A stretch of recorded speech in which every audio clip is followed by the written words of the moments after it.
Hello बच्चों, चलिए प्रश्न को समझते हैं। प्रश्न है आपके सामने कि निम्नलिखित अभिकर्मकों में से कौन para methyl benzene diazonium chloride को पैरा क्रिसोल में परिवर्तित कर देगा।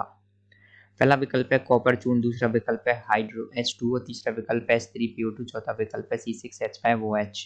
तो आपको बताना है कि जो आपके पैरा मेथिल बेंजीन है उसको बदल रहा है वो पैरा क्रिसोल में, तो वो कौन सा अभिकर्मक होगा। तो दिए गए प्रश्न की जो मुख्य अवधारणा है वो ये है कि आपको पता होना चाहिए कि दिए गए अभिकर्मकों में से ऐसा कौन सा अभिकर्मक होगा जो हमारे दी गई अभिक्रिया को पूर्ण कर सके। तो सबसे पहले आप देखेंगे हमको अभिकर्मक की जानकारी होनी चाहिए। तो प्रश्न में क्या दिया हुआ है, प्रश्न में दे रखा है कि आपको पैरा मेथिल डाइएजोनियम क्लोराइड है। तो देखिए पैरा पैरा मतलब है कि पैरा स्थिति होती है यहाँ पर, देखिए पैरा होती है ये स्थिति, तो पैरा मेथिल डाइएजोनियम क्लोराइड ये होता है ये।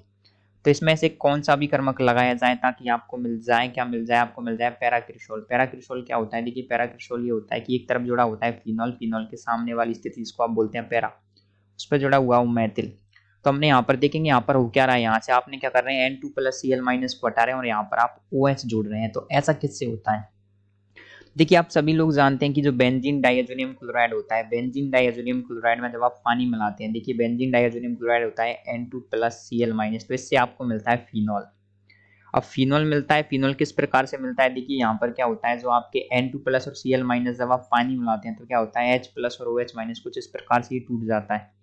तो यहाँ पर क्या हो जाता है, ये नाइट्रोजन गैस अलग हो जाती है, साथ में क्या होता है Cl- अलग हो जाता है। तो यहाँ पर ऑलरेडी हमारे साथ BDC के साथ में क्या जुड़ा हुआ है, CH3 जुड़ा हुआ है। तो क्या होता है ये टूट जाता है, टूटने के बाद नाइट्रोजन गैस अलग हो जाएगी, Cl- अलग हो जाएगा। तो यहाँ पर जो आपके कुछ इस प्रकार से जो हाइड्रोजन है और OH है कुछ इस प्रकार से जुड़ जाता है और यहाँ पर आपके CH3 जुड़ा हुआ था। तो अब क्या होता है, देखिए यहाँ से जो H होता है और ये Cl- और ये H होता है, क्या मिल करके बना लेते हैं HCl। तो HCl के तौर पर ये अलग हो जाता है और हमको यहाँ पर प्राप्त हो जाता है फिनॉल। फिनॉल और सामने क्या जुड़ा हुआ है आपके मेथिल OHCH3, इसी को कहा जाता है आपके पैरा क्रिसोल। तो हमारे पास में जो संरचना प्राप्त होती है वो कैसे प्राप्त होती है कि जब आप बेंजीन डाइएजोनियम क्लोराइड में पानी मिला देते हैं, जल मिला देते हैं, तो कुछ इस प्रकार से अभिक्रिया होती है, अभिक्रिया करके हमको प्राप्त हो जाता है पैरा क्रिसोल। तो हम बाकी के विकल्पों को भी देखते हैं। सबसे पहला विकल्प दे रखा है आपको वो है कॉपर चूर्ण। देखिए कॉपर चूर्ण के साथ में क्या होता है, कॉपर चूर्ण के साथ में बेंजीन रिएक्शन, जो आपके बेंजीन डाइएजोनियम क्लोराइड होता है वो कपलिंग रिएक्शन युग्मन अभिक्रिया करता है, ये नहीं करेगा।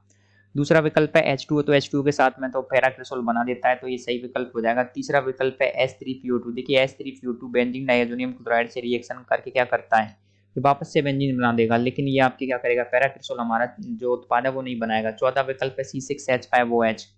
देखिए जब आप बेंजीन डाइएजोनियम क्लोराइड की रिएक्शन फिनॉल के साथ में कराते हैं तो इन दोनों का क्या हो जाता है, युग्मन हो जाता है, दो बलें इस प्रकार से जुड़ जाती हैं। तो इससे क्या होता है, इससे आपको पैरा क्रिसोल प्राप्त नहीं हो रहा है, पैरा क्रिसोल आपको प्राप्त हो रहा है केवल विकल्प बी से। तो विकल्प बी में क्या, जब आप क्या करेंगे, आप इसमें पानी मिला देंगे, जल मिला देंगे, तो आपको प्राप्त हो जाएगा पैरा क्रिसोल। तो आशा करते हैं आपको प्रश्न का उत्तर समझ आया होगा। धन्यवाद।